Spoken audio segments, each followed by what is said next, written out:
Assalamualaikum warahmatullahi wabarakatuh. 2024 kalau Bapak salah pilih, begini nih, disuruh ngurus hutan malah menghabisi hutan, disuruh ngurus laut malah jadi bajak laut. Tapi kalau ceramah orang begini dibilang radikal, amar ma'ruf nahi mungkar. Kita bermohon semoga rahmat Allah senantiasa dicurahkan dan melahirkan keberkahan-keberkahan terbaik yang diridhai Allah Subhanahu wa taala. Komen, like, and share. Like, subscribe, share, and comment. Dinamika koalisi partai-partai politik Indonesia dalam rencana mereka untuk bersinergi dan berstrategi untuk memenangkan kontestasi. Bagaimana peta koalisi partai politik Indonesia menjelang pemilu 2024? Fahri Hamzah adalah sebuah enigma. Ketika berada di dalam parlemen, ia sibuk begitu gencar mengkritik pemerintah. Namun, ketika berada di luar parlemen seperti sekarang, justru ia mengkritik oposisi yang dianggapnya lemah dan tidak menjalankan tugasnya dengan baik. Bagaimana sebenarnya seharusnya oposisi bertindak laku dalam sistem presidensial seperti yang terjadi di Indonesia? Kita akan membedah isi kepala Bang Fahri. Dalam beberapa waktu terakhir tuh Bang Fahri sering banget nge-tweet mengkritik oposisi. Lucu, karena kenapa? Dulu Bang Fahri kerjanya mengkritik pemerintah. Ya. Sekarang Bang Fahri sudah tidak berada di dalam parlemen lagi mengkritik oposisi. Apa yang salah dengan oposisi di Indonesia sekarang? Banyak isu ya sebenarnya ya. Pertama-tama sebenarnya pengertian banyak orang tentang the name of the systemnya itu. Pertama-tama itu, jadi banyak politisi juga yang tidak paham bagaimana itu bekerja. Dalam setiap sistem demokrasi, keberadaan oposisi itu mutlak diperlukan karena kesadaran itu tadi. Nah, cuman kita ini kan presidensialisme. Dalam presidensialisme itu, rakyat itu mengimplant government sekaligus atau ruling majority sekaligus, oposisi sekaligus oleh rakyat sendiri. Berbeda dalam parlementer. Di kita ini ada kekeliruan sistem. Presidensialisme dipahami sebagai parlamentarisme. Sehingga misalnya kalau ada partai politik yang karena mengusung seorang calon presiden yang menjadi presiden, atau kemudian setelah presidennya terpilih, dia ditarik, diajak masuk ke dalam kabinet, dianggap itu adalah koalisi pemerintahan yang tidak boleh oposisi. Padahal rakyatnya nugasin parlemennya atau legislatifnya untuk melakukan oposisi tersebut. Nah, itu anomali yang terbentuk sekarang, sehingga ada tren ketika pemerintahan terbentuk, dia ingin menarik sebanyak-banyaknya anggota partai masuk kabinet supaya tidak ada partai yang mengkritik pemerintah. Padahal parlemen atau DPR kita, DPD juga ada, itu tugasnya tetap. Saya dulu 3 periode jadi DPR, 2 periode di bawah Pak SBY, kan saya nggak berhenti. Saya hajar aja menterinya, presidennya saya kritik. Walaupun ketika itu partai Bang Fahri bagian dari koalisi pemerintah. Bagian. Yang kalau yang periode pertama itu mengusung pada periode kedua, kalau yang kedua itu mengusung dari awal. Dan kita dapat 4 kursi kabinet, nggak peduli. Memang saya tahu secara kultural, misalnya ada teman-teman saya anggota kabinet yang sakit perut gitu loh. Karena dia sendiri salah paham. Karena teman-temannya di kabinet, si Fahri kok terus begitu sih nyerang pemerintah. Dia kan tahu sampean udah masuk kabinet, kok dia nyerang-nyerang. Ini kekeliruan ini gitu. Ini yang harus dilawan gitu. Karena desain sistem ini kalau nggak bekerja, rusak sistemnya. Sekarang ketika orang diam, terutama diamnya itu karena orang nggak boleh ngomong, di luar termasuk penggunaan undang-undang ITE secara eksesif untuk menyerang orang-orang yang berbeda pendapat dengan pemerintah. Karena akhirnya nggak ada yang ngawas. Karena di dalam parlemennya sendiri yang punya kekebalan dan sebagainya nggak berani pakai itu pasal, nggak berani pakai itu imunitas karena takut diancam, takut dipecat dan sebagainya. Itu yang menurut saya ya.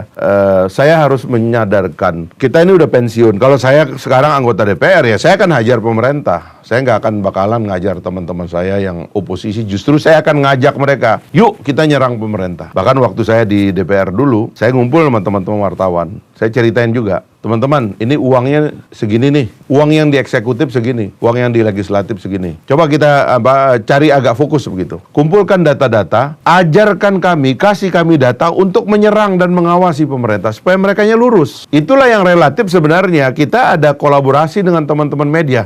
Nih bunyiin dong, ini ada data kayak begini nih, ini dari media nih, ini dari lapangan nih, ini temuan BPK nih, ini ada kejadian gini. Jadi dari abang sendiri itu memang mengoordinasi kepada media untuk mensuplai informasi yang dibutuhkan? Saya cuma menceritakan bahwa ini loh petanya.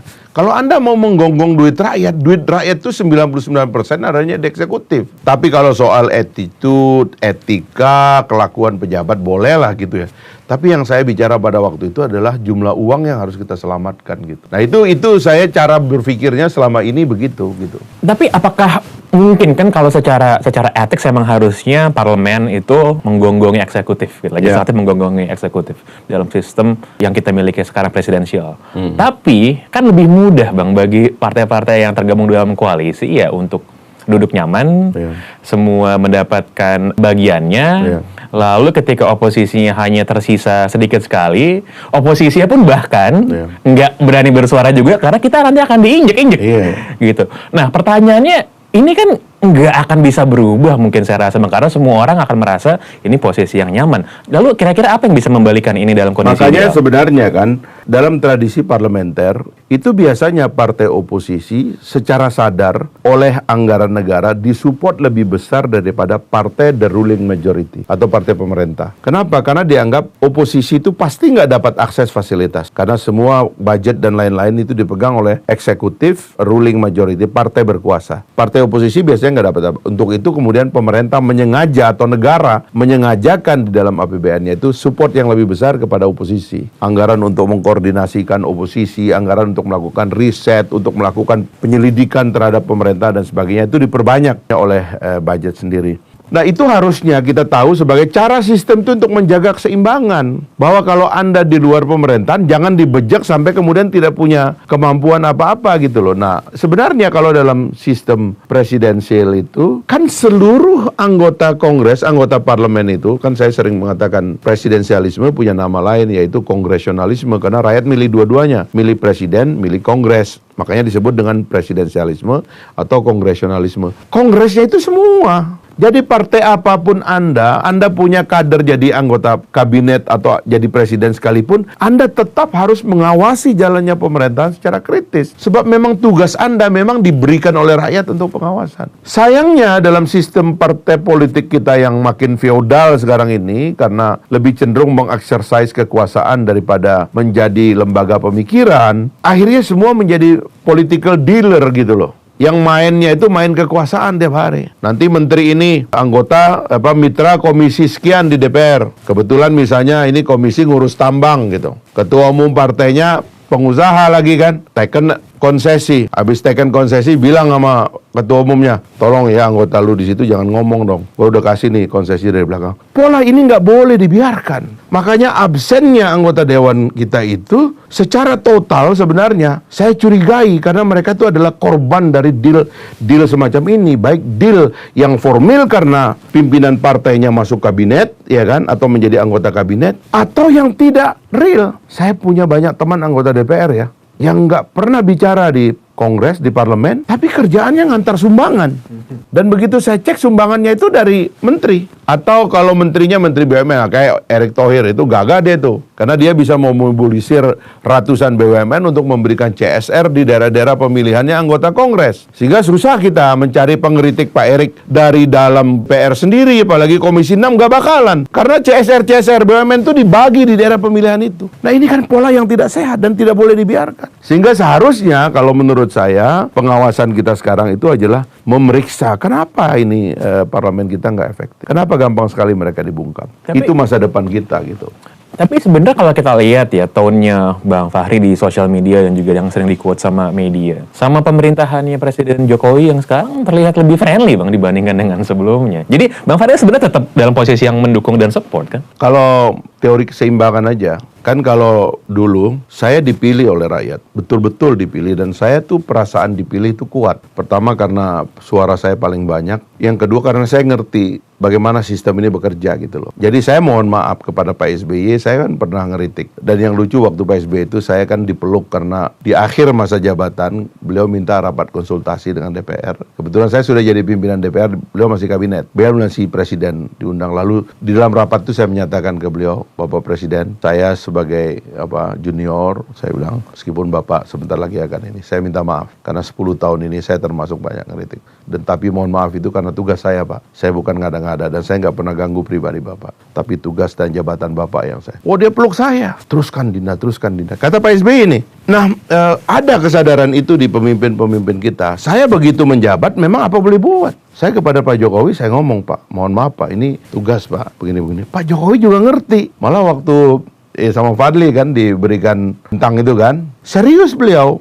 Jadi waktu selesai itu, beliau rupanya pengen konferensi pers. Sebelum konferensi nanya dulu, kita mesti ngomong apa? Saya bilang, Pak, begini Pak, ini soal sistem dan sebagainya. Pertemanan kita nggak rusak karena tugas kita masing-masing. Dan itu diomongkan oleh Pak Jokowi. Saya tadinya menganggap ini akan ditangkap oleh anak buahnya sebagai cara menjaga sistem ini gitu loh. Jadi kalau saya menjadi anggota DPR, apapun partai saya adalah dalam kabinet atau tidak, individualnya ya. Nah itu rupanya dihargai gitu. Tetapi ya mohon maaf, ini feodalisme di antara kita ini kan di kultur pemerintahan kan keras sekali. Itulah yang menyebabkan kemudian ada kesulitan gitu menerima sikap-sikap seperti itu. Nah tetapi sekarang begitu saya pensiun, pertama-tama saya harus sadar, saya tidak bertugas lagi. Saya sengaja tidak ikut pemilu. Rakyat kan nggak milih saya karena saya nggak ikut pemilu. Dan saya sekarang rakyat biasa. Dan saya sebenarnya sudah memberikan tugas kepada mereka untuk bekerja. Kasih tugas kepada presiden, meskipun tugas yang presiden yang saya pilih bukan Pak Jokowi. Tapi toh sekarang dia juga akan bertugas di dalam ya. Saya kasih tugas kepada mereka, tapi apapun yang terpilih itu adalah tugas mereka. Bang, saya mau nanya tadi, menarik banget. Presiden yang Abang pilih pas 2019 bukan Presiden Jokowi. Bukan Pak Jokowi. Tapi yang Abang pilih pun jadi menteri di kabinetnya Presiden Jokowi. Perasaan Abang gimana, Bang? Ntar dulu ini. Nah, ini juga anomali yang nanti mesti dijelaskan ya. Karena ini nanti ada satu yang unik juga di kita. Yang kedua, saya pilih anggota DPR untuk mengawasi pemerintah. Ya kalau saking saya nggak golput, tapi anggota DPR saya pilih. Kebetulan kalau daerah saya cek siapa yang bagus, saya pilih lah waktu terpilih itu. nggak, Bang? Kayaknya orang itu terpilih.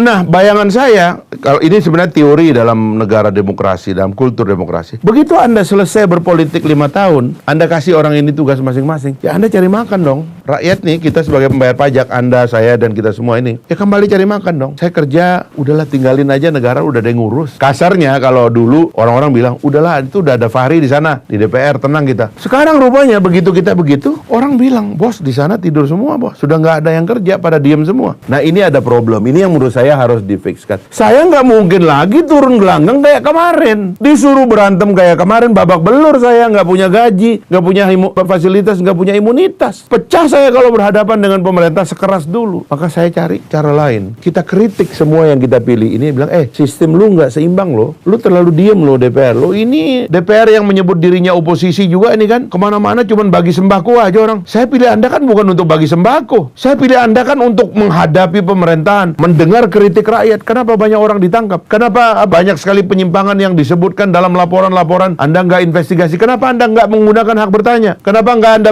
pakai angket interpelasi? Kenapa Anda nggak menggunakan hak menyatakan pendapat? Kenapa Anda diam dan tidak pakai itu fasilitas yang diberikan rakyat? Kesini dong kita serang gitu loh. Karena kalau ini sebenarnya sudah ada mekanisme. Meskipun kita sebagai masyarakat sipil juga tidak diam. Tapi kalau disuruh berteriak seperti kita menjabat, saya kira itu keliru gitu loh. Nah itulah yang saya tadi dari semua anomali itu, terjadilah anomali pada pemilihan Pak Prabowo dan Pak Sandi gitu. Saya Karen mohon undur diri. Subhanakallahumma wa bihamdika asyhadu an la ilaha illa anta astaghfiruka wa atubu ilaik. Billahi taufiq wal hidayah. Wassalamualaikum warahmatullahi wabarakatuh.